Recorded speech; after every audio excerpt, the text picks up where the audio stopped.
ازيكم يا بنات، عاملين ايه؟ النهارده هنعمل طريقه الكفته سهله جدا جدا جدا ومنجزه معاكي جدا جدا. انت ممكن كمان تعمليها وتحطيها في الفريزر. معانا كيلو من اللحمه المفرومه. هتجيبي بتاع 3 بصلات تحطيهم عليها وتصفي الميه بتاعتها، تاخدي الميه بتاعه البصله. تمام. هتبتدي ايه؟ تدخلي البصل مع اللحمه المفرومه كده، تخلي البصل شبه مش باين في اللحمه المفرومه. تمام. وهتنزلي بالتوابل: ملح، قرفة، توابل لحمة، كزبرة ناشفة، فلفل اسمر. تمام. هتحطيهم كلهم كده.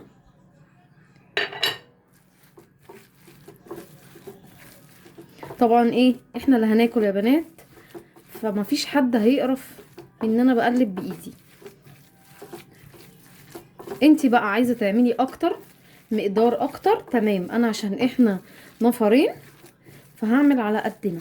وممكن تعملي اللحمة المفرومة وتخلصيها وتحطيها في الفريزر، وقت ما تحبي تطلعيها وتبقى معاكي تحفة، والطعم بيبقى فيها اقوى واقوى عشان خاطر التوابل بتقعد جواها حبة اكتر. لازم بقى ايه، نقعد نقلب فيها كتير لحد ما تبقى في ايدك طرية، عشان تبقى طعمها حلو كده وكل حاجة فيها مظبوطة. تقعدي تقلبي كده فيها حبة حلوين، تقلبي تقلبي تقلبي لحد ما تبقى طرية قوي في ايدك. ليه؟ عشان ده يخلي الكفتة جوسي وحلوة، مش هيخليها معاكي ناشفة. تمام. ركزوا معايا في كل تفصيلة عشان تطلعوها حلوة، تدعولي بعد ما تاكلوها. تمام كده. احنا خلاص خلصنا. بص بقت طرية ازاي، بصوا بقت طرية خالص. بصوا، شايفين الملمس؟ هنعمل ايه؟ هنصبحها. نبتدي بقى ايه، نصبع. ودي اهم مرحلة في الكفتة. بصوا بقى، عشان تصبعها حلو لازم تبقى مخوخه من جوه، يعني عشان تبقى احلى زي بتاع بره بالظبط. هتجيبي اي حاجه عندك في الرفع ده، ولو ارفع تمام يبقى احسن.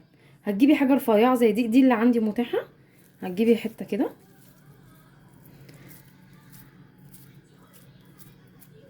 على قد بقى ايه انتي ما عايزه تخليها تخينه، عايزه تخليها رفيعه، انتي ودماغك يعني براحتك. تمام.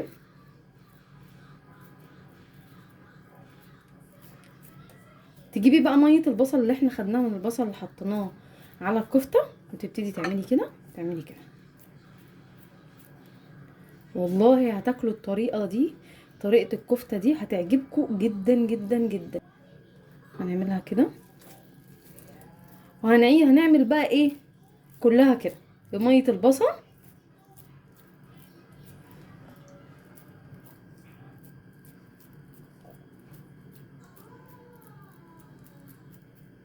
هعملها لكم بقى كلها وارجع لكم يا بنات عشان خاطر الوقت. كميه الكيلو اللحمه عملت معايا الكميه دي يا بنات. انا مكبراها شويه عشان خاطر ممكن تكش معاكي، على حسب نوعيه اللحمه اللي انت بتجيبيها. ممكن لحمه تكش وممكن لا، فانت اعملي كبيره شويه عشان لو كشت ما تبقاش صغيره قوي. تمام. هتعملي ايه بعد ما عملناها كده؟ هتدخليها التلاجة بتاع 10 دقايق، تمسك بس نفسها كده وتطلعيها.